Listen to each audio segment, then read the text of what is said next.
सिद्धि गणे साई नाम अहिले गर्दै हरि भजन राम शरणम प्रभु श्याम. ഇവിടുത്തെ രാത്രി അത്രയ്ക്കും സൈലന്റ് ഒന്നുമല്ല. പശുപതിനാഥന്റെ ഈ ഒരു സന്നിധി രാത്രി വളരെ സജീവമാണ്. ആൾക്കാരുടെ ശബ്ദം, ഭജനകളുടെ താളം, മണികളുടെ ഒക്കെ ഒരു മുഴക്കം all at once.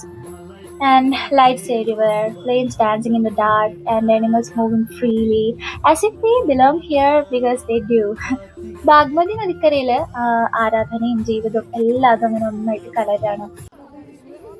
ഇവിടെ കാളകളും നായകളും സാധുവും സന്യാസിയും എല്ലാവരും ഒരേ നിലയിലാണ്. ലൈക്ക് ശിവാസ് പ്രസൻസ് ഡസൻ ഡിസ്ക്രിമിനേറ്റ് എന്ന് പറയുന്നത് പോലെ. കണ്ണടച്ച ആ ശബ്ദങ്ങളൊക്കെ പ്രയർ ആവാ, വെളിച്ചങ്ങളൊക്കെ എനർജി ആവാ, എന്തൊരു രസാലേ. So this is Pashupatinath at night. It's loud and raw and also real. It's not silent but powerful. Har Har Mahadev.